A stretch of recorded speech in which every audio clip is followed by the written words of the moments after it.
με την ευλογία του σεβαστού μας γέροντα Αρχιμανδρίτου Γεωργίου, κατηγουμένου της Ιεράς Μονής του Οσίου Γρηγορίου Αγίου Όρους, μία μικρή ομάδα με επικεφαλής τον ιερομόναχο Γρηγόριο Γρηγοριάτη και μέλη τον Μόσχο και την Παρθένα Βασιλούδη, τον Νίκο και την Μαρία Τσινόνη, τον Ιορδάνη Τσόντζη, τον Κώστα Λαζαρίδη και τη Σωτηρία Τσαβδαρίδου, επραγματοποιήσαμε προσκύνημα της κινηθήσεως λιχνίες τραπεζούντος και Χαλδίας.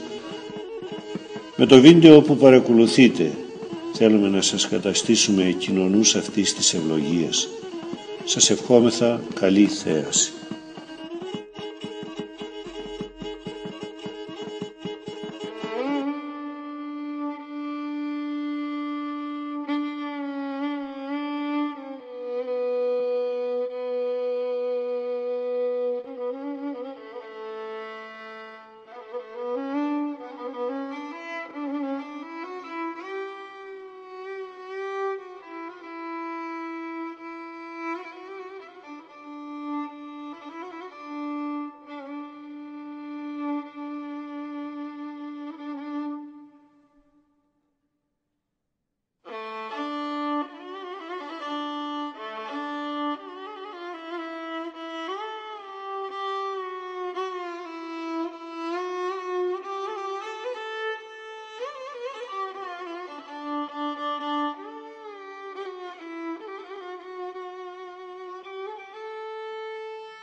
Είναι χρονών.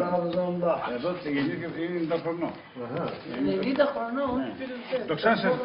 Yaşın kaç yaş? Πόσο χρονών λες? 60. 60, 60. 90'dan 7 ay aldım. 97 misin sen? 90'dan 7 ay aldık. Πήρε 7 μήνες από τα 90 χρόνια. Είναι 90 χρόνια και 7 μήνων. Ας είναι 100, ας γίνει 100.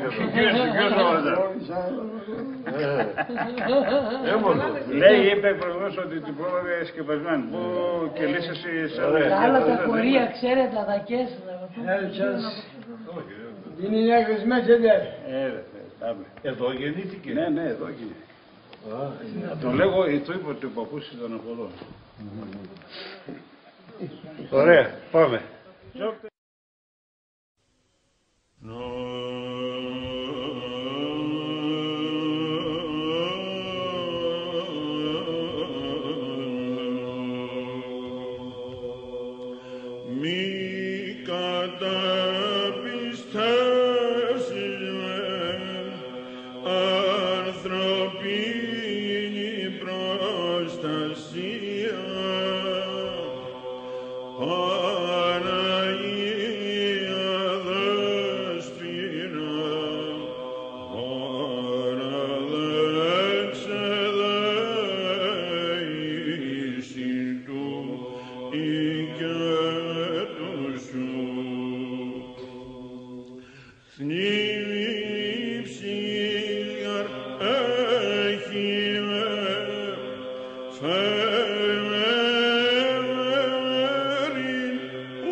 Βαστόπουλιν τη τραγωδή μάνα μωρού κασελάνε χτίσεν βασίλειρα στο ξύλο. Επίκεν φορτοδέματα τι κέμεντζε στα κορδάς. Μέχρι εδώ ήταν καλυμμένο με χώμα το πάνω. Και φαινόταν μόνο η σκεπή του σπιτιού. Όπως φαινόταν το σπίτι σαν να στηριζόταν στο βράχο, στο χώμα. Και από κάτω ήταν η εκκλησία αυτή. Και αυτή η εκκλησία συνδεόταν με εκεί την πόρτα, η οποία δεν φαινόταν από μέσα ότι είχε πόρτα αυτό το μέρος. Και το βράδυ τα βαπτίσια και τις λειτουργίες κάνανε σε αυτό το μέρος. Αυτό συνέχισε περίπου 200 χρόνια, από το 1650 μέχρι το 1856, όπου ανακοινώθηκε το χαρτοχομάιο. Εδώ όταν πέθανε κάποιος, τον θάβανε με μουσουλμανική τελετή, το βράδυ τον ξεθάβανε και τον πηγαίνανε εδώ κάτω στο σπίτι σε αυτό, τον λέγανε ο Σεΐταγα.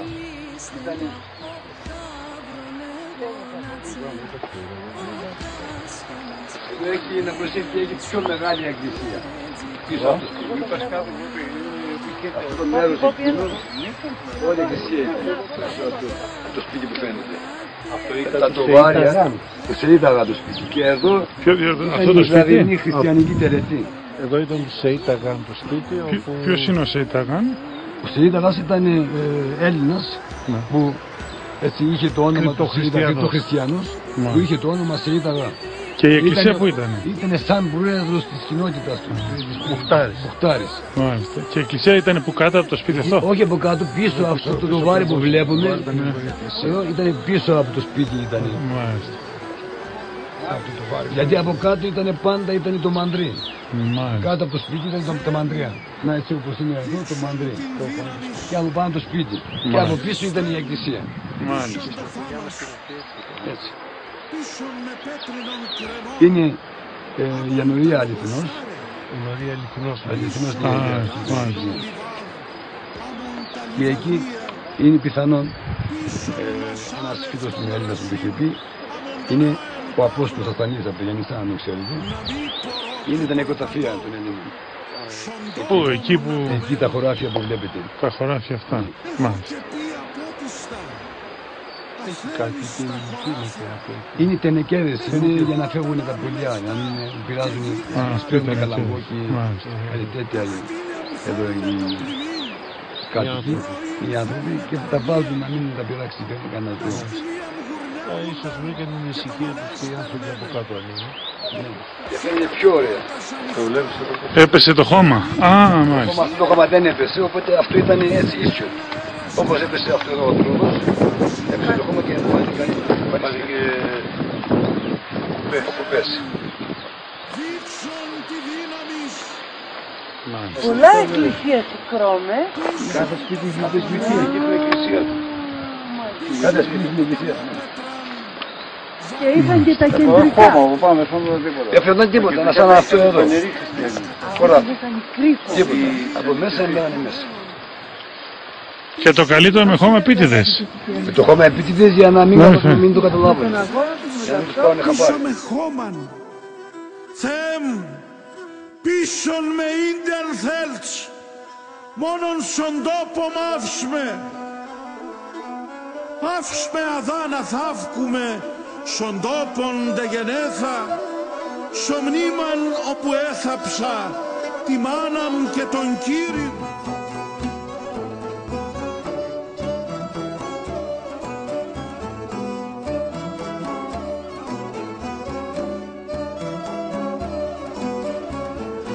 Από τη ερήμου ο πρόδρομος ήρθε να βαπτίσει τον Κύριον.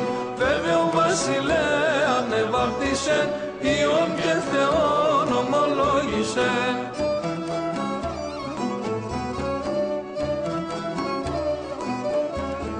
Γηγενείς κυρτάτε και χαίρεστε, τάξεις των αγγέλων εφραίνεστε.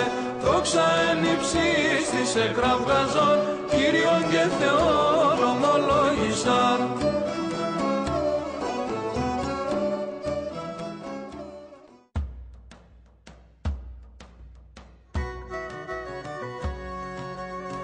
Την επόμενη μέρα πήγαμε στο χωριό Χουτουρά,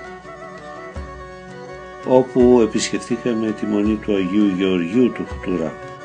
Το παράδοξο και θαυμαστό ήταν ότι μόλις φτάσαμε στο χωριό, δύο μεγάλα σκυλιά μας πλησιάσαν και το μεν ένα προπορευόταν και μας οδηγούσε προς τη μονή Χουτουρά, το δε επόμενο μας ακολουθούσε τον τελευταίο και έτσι εν πομπή ανηφορήσαμε προς τη μονή του Αγίου Γεωργίου Χουτουρά.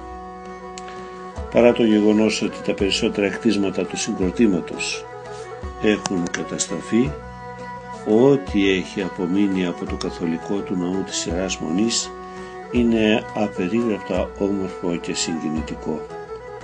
Εκπληκτική είναι και η θέα του χωριού από αυτό το σημείο, ενώ στην απέναντι πλαγιά διακρίνεται και ένα εκκλησάκι, πιθανότατα αυτό της Αγίας Εφημίας. Το Χουσιλί βρισκόταν σε απόσταση 5 χιλιόμετρα ανατολικά της Αργυρούπολης και πριν την ανταλλαγή είχε 40 οικογένειες, σχολείο και εκκλησία του Αγίου Θεοδόρου του Τύρονος.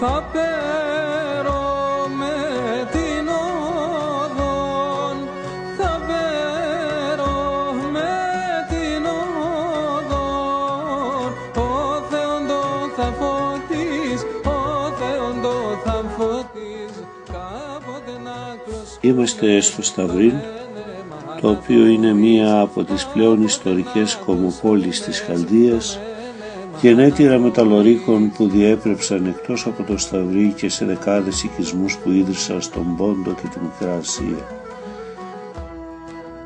Δυτικά της Κρόμνης και μέχρι πριν από τον ξεριζωμό είχε περίπου 1000 οικογένειες χριστιανών και κρυπτοχριστιανών,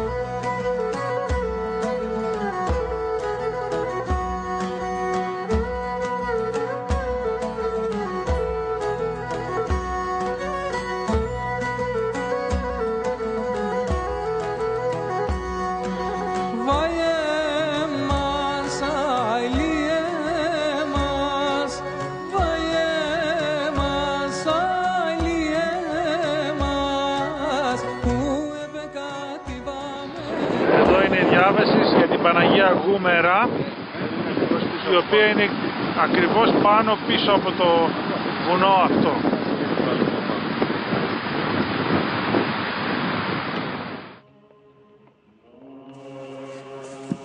Παναγία Γουμερά.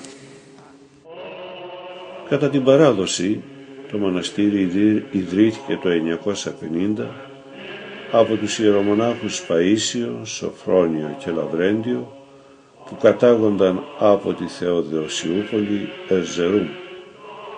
Μετά το θάνατό τους η μονή έμεινε έρημη επί 200 χρόνια. Το 1150 οι αδελφοί Ανανίας και Κοσμάς ήρθαν στη μονή και ξανάχτισαν τα ερειπωμένα κελιά. Με πατριαρχικά συγγύλια αναγνωρίστηκε το 1808 σταυροπηγιακή και διατηρήθηκε ως τέτοια μέχρι το 1828. Από τότε λειτουργήσε ως ενοριακή μονή υπό τη δικαιοδοσία του Μητροπολίτου Χαλδίας.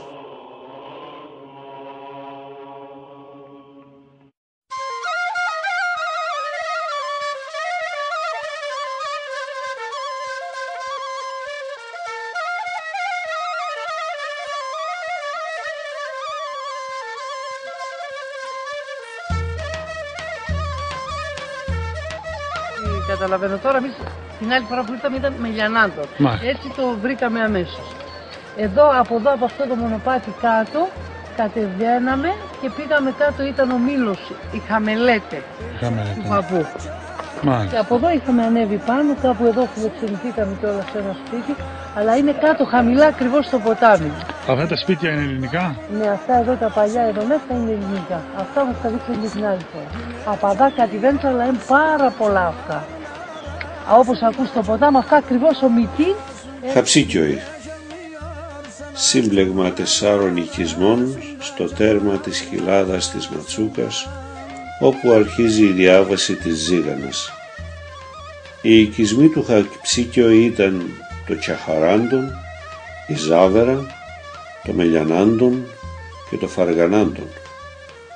Η τοποθεσία που καταλαμβάνει το Χαψίκιο είχε διαχρονικά μεγάλη στρατηγική αξία, αφού ήλεγχε τη μοναδική διάβαση του δρόμου του μεταξιού προς την Τραπεζούντα και τον Εύξηνο Πόντο.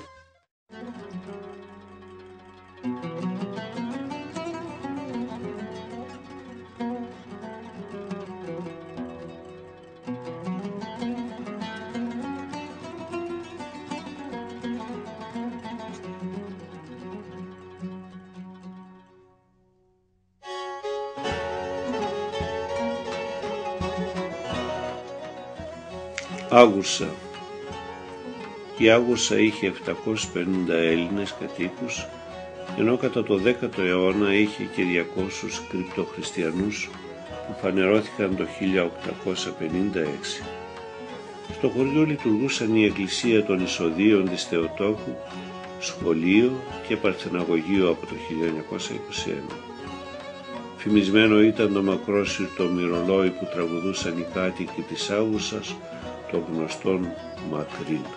Τι Παναία στο ποτάμ στέσει μονή μου και εσύ, τι Παναία στο ποτάμ στέσει μονή μου και εσύ, τι κάρδια συμφωνούν ηγμά να ροξοπείς που τρέχει, τι κάρδια συμφωνούν ηγμά να ροξοπείς που τρέχει. Ασπίλη μου Παναία, Παναία πλάτη τέρα, τη σκοτία και τη νύχτα μπισώνα το φως τη μέρα.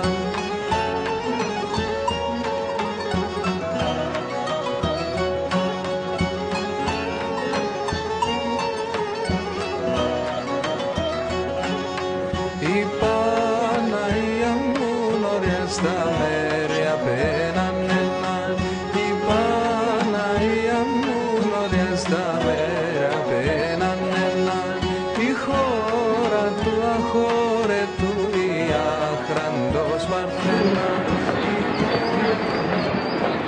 Εντάξει, πήγε. Εντάξει είναι.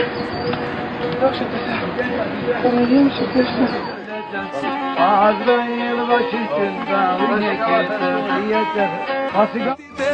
Τη σκοτία και τη νύχτα μπισώνα το φως κι η μέρα.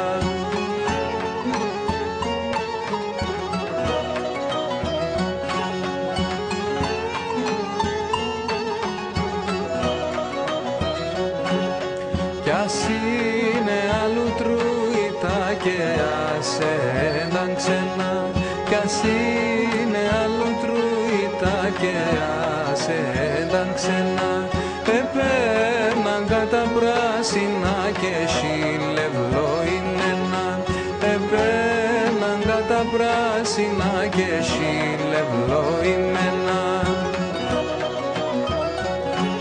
Ασπίλη μου Παναία, Παναία πλάτη τέρα, τη σκοτία και τη νύχτα μπισώνα το φως κι η μέρα.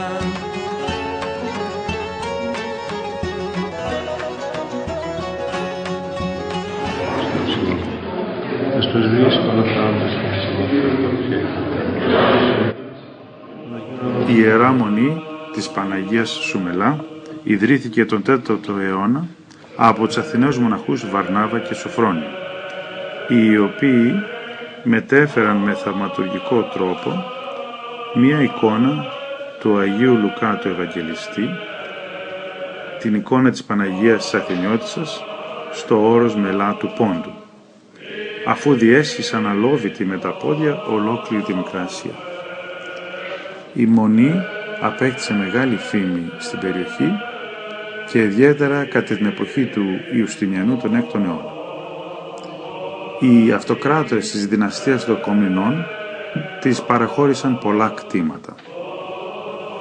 Είχε και προνομιακό καθεστώς κατά την Οθωμανική περίοδο και αυτό συνέχισε μέχρι τις αρχές του 20ου αιώνα. Το 1910 ζούσαν στο μοναστήρι πάνω από 100 μοναχοί.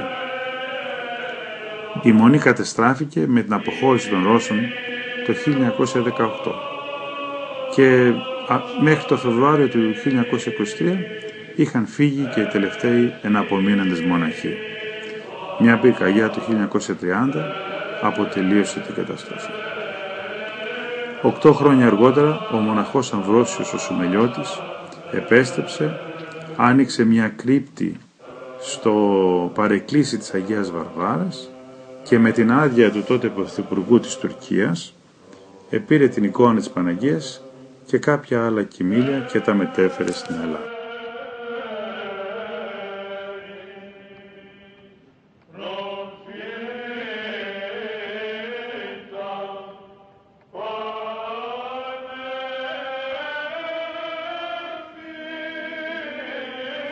Η Ιερά Μονή του Αγίου Ιωάννου Βαζελώνος είναι αρχαιότερη της Παναγίας Σουμελά, αφού ιδρύθηκε το 270 μετά Χριστόν.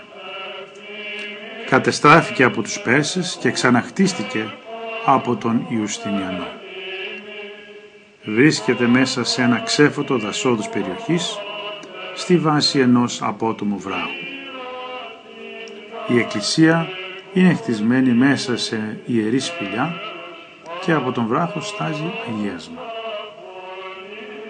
Οι θαυμάσιες τοιχογραφίες που εστόλιζαν το εσωτερικό της εκκλησίας δυστυχώς δεν διακρίνονται πια, ενώ οι ξενώνες και τα άλλα κτίρια του μοναστηριού που εχτίστηκαν το 19ο αιώνα έχουν καταρρεύσει. Πολύτιμοι κώδικες, χρυσόβουλα των αυτοκρατόρων της Τραπεζούντας, αφιερώματα, τίτλοι ιδιοκτησίας λαιλατήθηκαν και διασκορπίστηκαν μετά την έξοδο το 1923.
Και εδώ μπροστά είναι τα κημητήρια, Εδώ ακριβώς, εδώ όπου είναι το ομαλό το μέρος. Ευλογητός ο Θεός ημών πάντεν ηγέη και εις τους αιώνας των αιώνων. Αμήν. Άγιος ο Θεός. Άγιος ο Θεός, Άγιος ισχυρός, Άγιος ο θάνατος ελέης. Η ζωή και η μακαρή ανάπαυση των κεκειμένων δούλος. Πάντων των κυληθέντων. Εν τη ενορία τα ψήκια και όλων των ενωριών. Μελιανάντων, σαπάντων, παραργανάντων, καχυράντων και ζαβεράς. Χριστέ ο Θεός ημών και εσύ την δόξα να παίρνουμε στην τον άξιο του Πατρί και το Παναγίο και αγαθό και ζωοποιός του Πνεύματι, νυν και αεί και εις τους αιώνας των αιώνων. Αμήν. Χριστός Ανέστη. Χριστός Ανέστη εκ νεκρών θανάτος θάνατον παθήσας και της εν της μνήμας του υπερσάμενος. Κύριε ελέησον, Κύριε ελέησον, Κύριε ελέησον, ευλόγησον. Ο και νεκρών και ζώντων την εξουσίαν έχουν ως αθάνατος βασιλεύς και αναστάσει εκ νεκρών Χριστός αληθινός Θεός ημών. Τας πρεσβείες Παναχάντου και Παναμόμου Αγίας αυτού Μητρός Παναγίων Ενδόξων και Πανεφήμων Αποστόλων, των Οσίων και Θεοφόρων Πατέρων ημών, των Αγίων και Ενδόξων Προπατώρων Αβραάμ, Ισάκ, Ιακώβ, Αγίου και Δικαιότητου Τρεϊμένου Φίλου του Χριστού Λαζάρου, και πάντων των Αγίων, τας ψυχάς των εξημών μεταστάντων δούλων αυτού εν σκηνές δικαίων τάξης εκόλυψης Αβραάμ, αναπάσχε των Αγίων και δικαίων συναριθμίσει. Ημάς δε ελεήσει και σώσεως αγαθός και φιλάνθρωπος. Τε ελεήμων Θεός. Αιωνία υμνήμη, αιωνία υμνήμη, αιωνία αυτόν υμνήμη.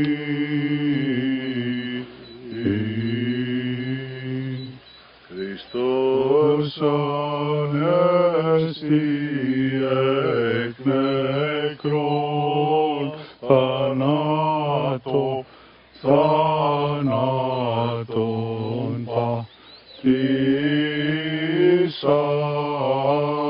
και της εν της μνήμασι ζωήν χαρισάμενος.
Η Ιερά Μονή του Αγίου Γεωργίου Περιστερεώτα ιδρύθηκε το 752 μετά Χριστόν, στο όρος Πυργή, στην περιοχή Γαλλίαινα της Ματσούκας.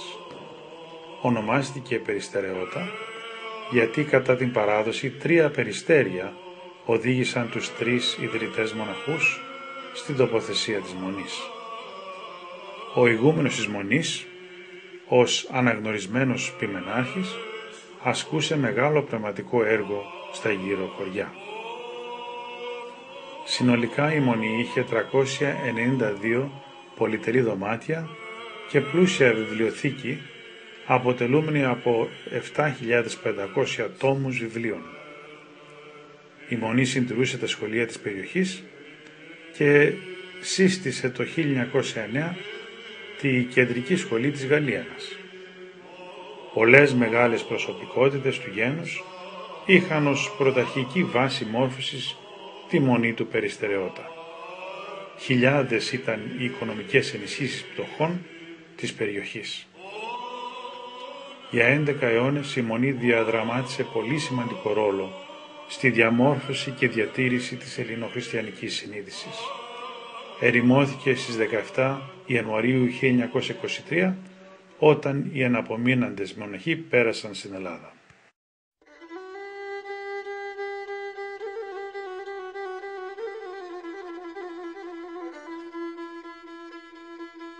Ένα από τα πιο αξιόλογα αξιοθέατα της Τραπεζούντας είναι ο ναός της Αγίας Σοφίας.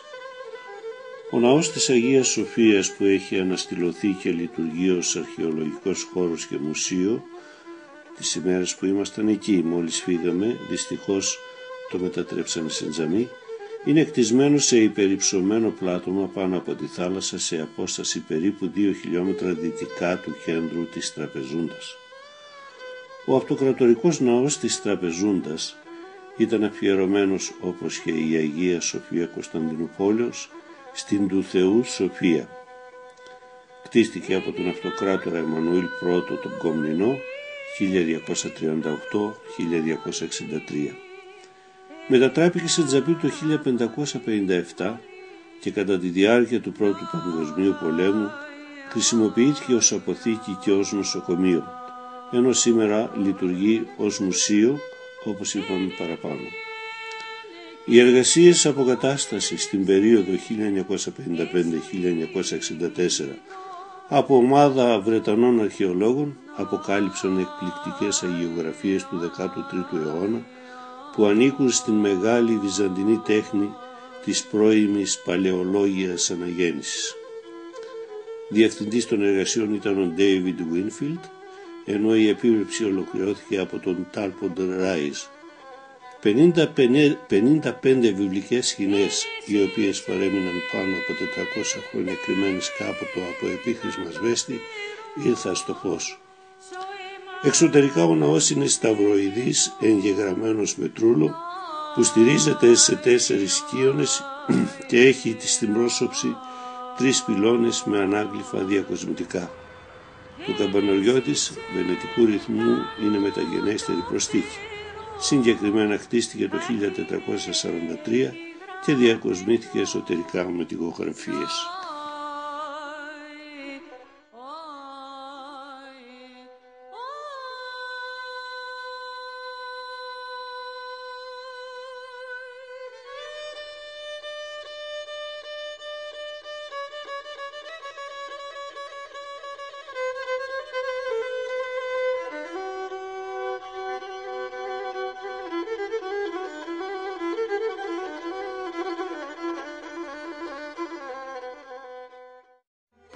Αηλή εμάς και βάει εμάς η τούρτην πόλε πέραν επέραν το βασίλειο. Είναι χτισμένο το 9ο αιώνα μετά Χριστού.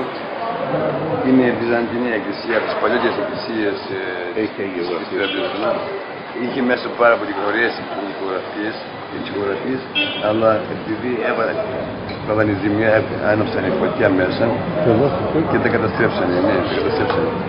Από κάτω είχε τούνελ που συνδέονταν στη θάλασσα και στο μεσαίο κάστρο, στα ανάκτορα. Τα κλείσανε με τσιμέντο. Είναι πάρα πολύ καιρό, είναι κλειστό, δεν είναι επισκεψιμό, το έχουν κλειστό. Με τσιμέντο, αλλά δεν σκάνε και έκλεισαν και τα τούνελ. Δεν ξέρουμε γιατί δεν το άνοιγε. Εδώ πάνω βλέπετε ένα παλιό ρηκτό από την εποχή της Ρωμαϊκής Αυτοκρατορίας. Είναι ο Ρωμαίος στρατιώτης της εκεί αριστερά από το και αυτοί που έψαχναν λίρες χρυσά, βρήκανε και κάποια όστα Αγίων κάτω από το Ιερό Παιδί, όπως είπαμε χθες. Και έχει και σταυρούς από πάνω. Έχει σταυρούς εκεί πάνω. Πέραν το βασίλος και ένα φεντία.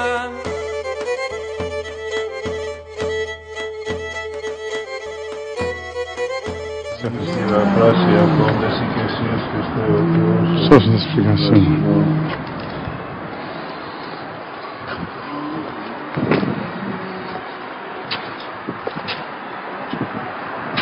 Σε μια κατοικημένη περιοχή.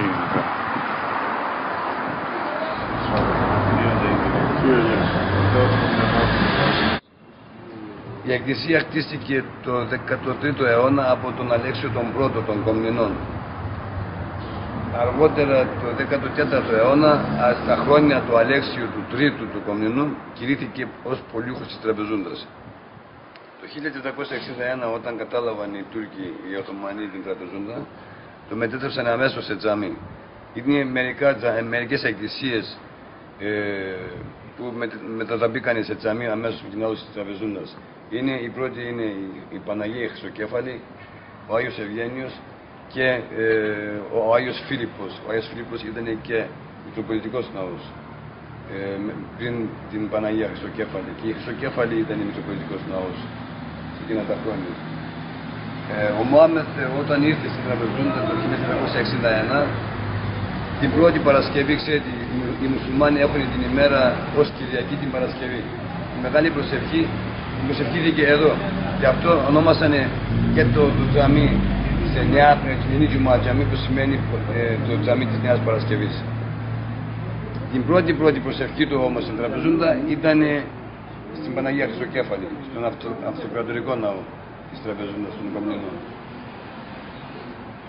Και από τότε μέχρι τώρα συνεχόμενα λειτουργεί σαν τζαμί, είναι βαμμένα μέσα, είναι σουβατισμένο μέσα. Οι εικόνες σώζονται κάτω από τις σουβάδες. Άμα τις σουβατίζουν, που και να εμφανιστούν εκείνες οι πολύτιμες εικόνες της Εκκλησίας.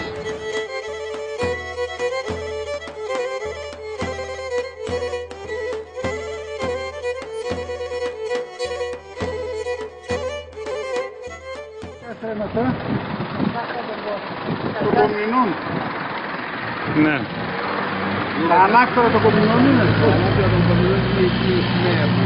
Α, στο μεσαίο κάτω. Η Παναγία Χρυσοκέφαλη είναι εκεί κάτω, είναι πολύ.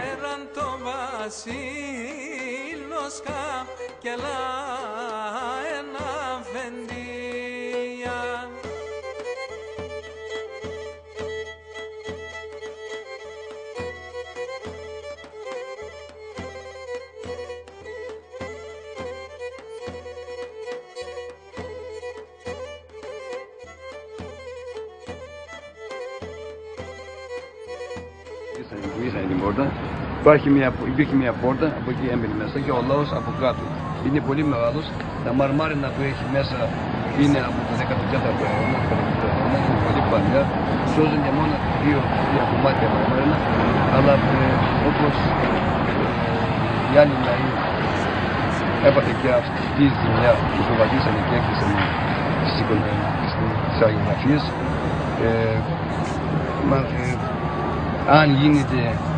Αν ξεσοβαλίζουν ξανά το σοβά, θα εμφανιστούν πολύ παλιές αγιογραφίες. Συντηρούνται με αυτόν τον τρόπο, συντηρούνται έτσι με αυτόν τον τρόπο. Πάμε να δούμε μέσα.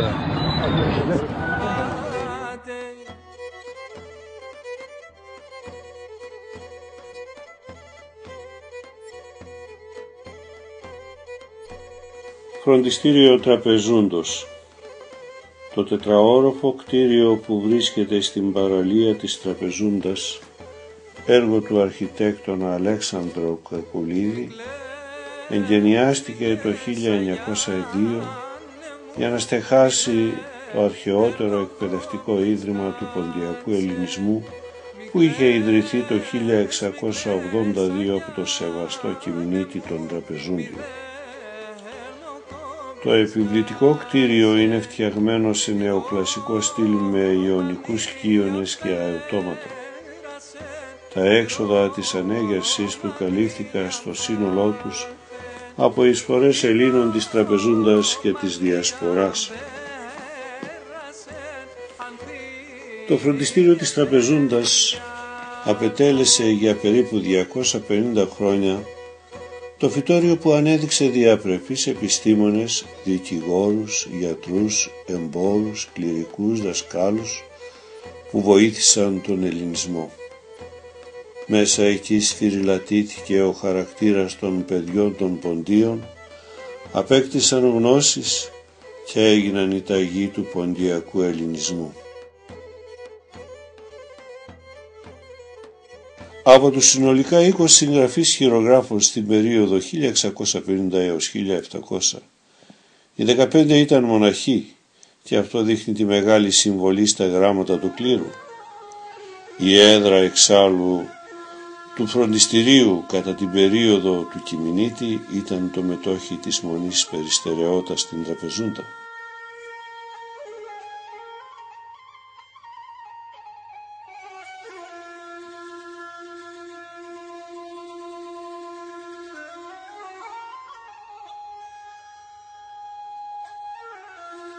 Τσίτα, κεφαλοχώρι των σουρμένων, χτισμένο στο μικροπόταμο παραπόταμο του Μοναχού, με 350 ελληνικές οικογένειες, τετρατάξιο δημοτικό σχολείο και 2 εκκλησίες της Μεταμόρφωσης του 1890 και του Τιμίου Σταυρού του 1891. Οι 2 εκκλησίες, από τις οποίες η μία μετατράπηκε σε τζαμί, εξακολουθούν να στέκουν όρθιες.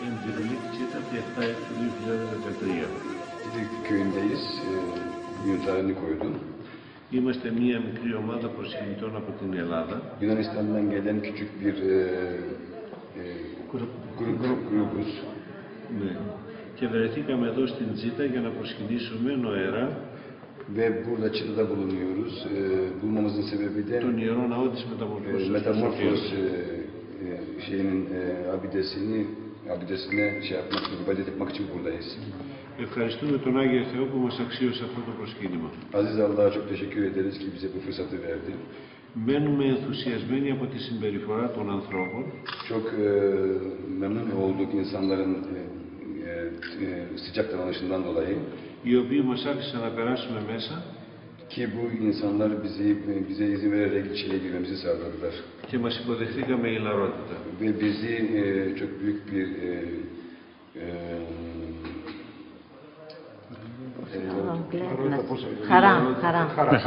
büyük bir sevinçle bizi karşıladılar. Οι ταπεινοί προσκυνητές και γράφουμε το όνομα. Şeyleri yazdık, isimlerini yazdık, isimlerini de bulduk. Ευχαριστώ πολύ, να είσαι καλά, είσαι καλή ψυχή. Çok iyi bir, sıcak bir ruhunuz var diyor. Ο Θεός σας ευλογεί. Şimdi bunlar tam Rumca mı? Yunanca konuşuyor. Uyar mı? Bizimkine uymuyor. Yunanca uymuyor ama onların Rumcası bizimkine uyuyor. Ha. Evet, Yunanca başka. Yunanca, bizim konuştuğumuz Rumca, Yunanca'nın antiği, en eskisi. 1000 senelik bizim konuştuğumuz. Bizimki de Yunanca. Yani biraz daha modernleşmiş. Hani Azerbaycan Türkçesiyle bizim Türkçe arasındaki fark neyse, Yunanca'daki farkla Rumca'daki fark da aynıdır. Peki sen nasıl anlaşıyorsun? Ben orada yaşıyorum, biliyorum. Rumca'da bizim ana dilimiz. Bu zamanların buraya geldi birkaç tane yani bayanla beraberler, yani konuştuk hanımla beraber. Fakat çok konuştukları tutmadı yani. Evet. Bizim Çaykara Rumcası biraz daha farklıdır. Onların Rumcasından, evet. Tutaj ani değil ya, ελληνική με την ποντιακή. Η ελληνική γλώσσα. Η γλώσσα με την ποντιακή, αν μπορούμε να συνενθούμε με τους Έλληνες που δεν ξέρουν ποντιακά με τα ποντιακά μας. Με τους ποντιούς είναι... Το είπα είναι αρχαία ελληνικά, τα ποντιακά, απλώς δεν είχαμε σχολιά, γιατί αυτό έμειναμε έτσι όπως ήμασταν 2.000 χρονών ποντιακή γλώσσα.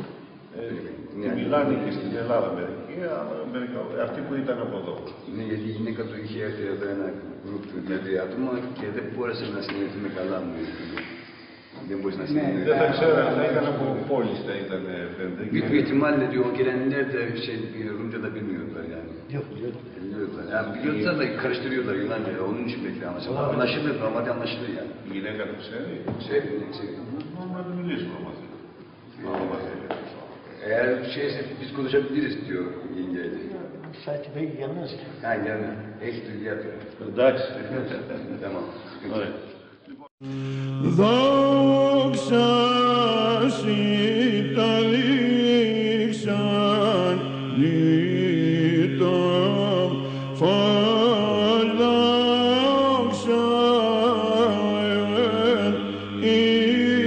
ψήστης Θεός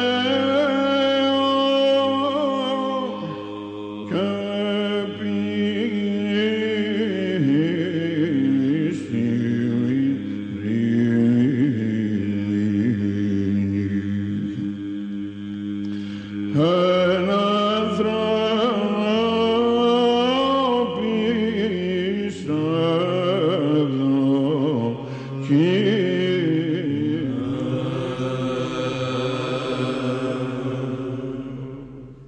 Σήμερα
Μην πας πολύ κοντά, Μαρία, έλα κατεβαίνει τώρα. Μην τρέξει, μην τρέξει. Φοβάσαι. Έλα. Otur. Αφού είσαι πολύ όμορφο. Tamam, aferin. Yaşa efendim. Ωραίο. Θέλουμε και χάρια. Τώρα δεν το βρίσκεις τέκρο. Κάλε, δεν έχουμε και τίποτα να παρευχεί.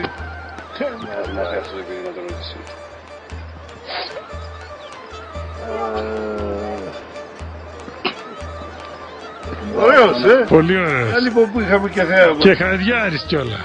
Δεν έχουμε και λίγο ψωμί να παρευχεί. Τίποτα δεν έχουμε.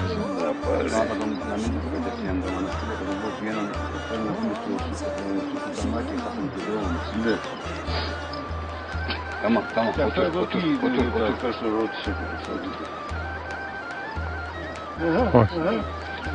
Δεν έχω ψωμί να παρευχεί. Kardeş merhaba. Burada o geleni var, öyle duydum. Var. Otur, sana geleyim. Otur. Abla gel yerden. Mahvetmesin. Otur. Geç. Hadi git. Geç. Neyse, tamam bırak. Biz Sultanbunat'a gideceğiz de. Orası Sultanbunat'ın yolumuzu kaybettik.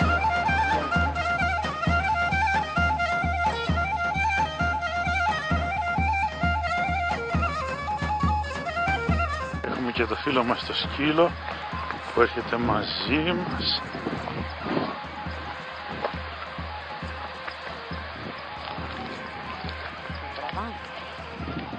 Τον βγάζω, ναι.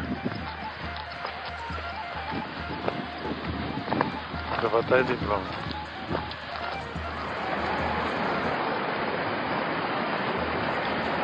Είναι ταπεινός. Τσακ, το πιάνουμε στον αέρα μας. Βέβαια.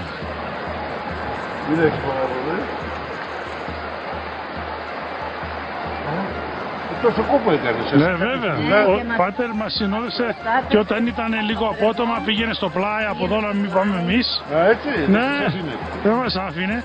Και μετά σας είδε εσάς, πήγε στα ενδιάμεσα, δεν θα μας αφήσει εμάς. Πήγε με μπροστά αλλά κοίταγε πίσω όλη την ώρα.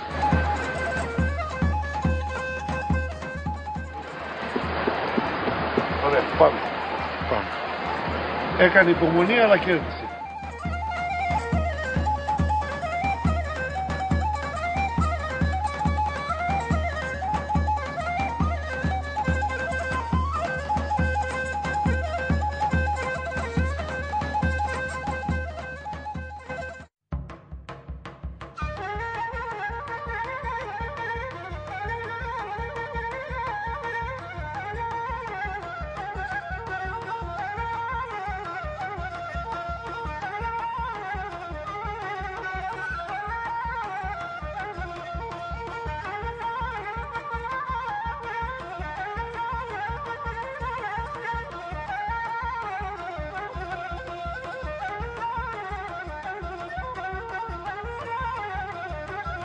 Η περιοχή Ουζουνκιόλ, Σαράχο και κυρίως η ομώνυμη λίμνη αποτελεί έναν από τους πιο δημοφιλείς προορισμούς του νομού Τραπεζούντας.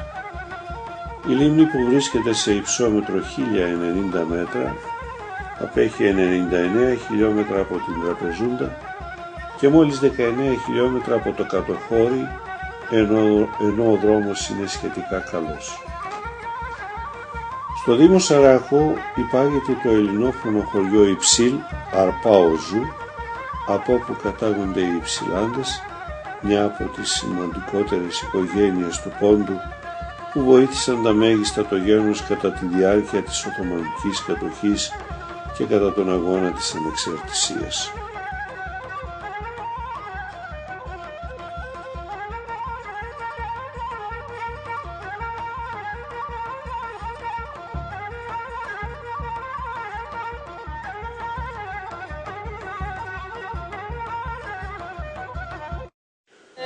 Όφης.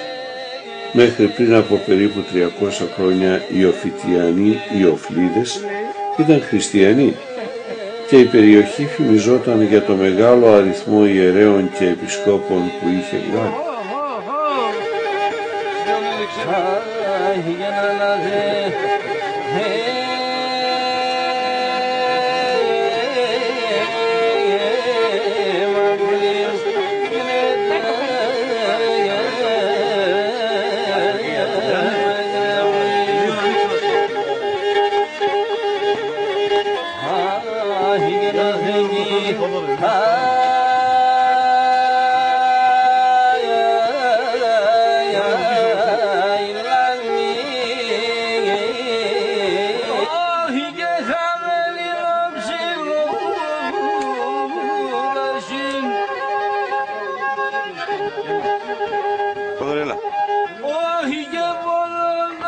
και μην ταλαιπωράσουμε.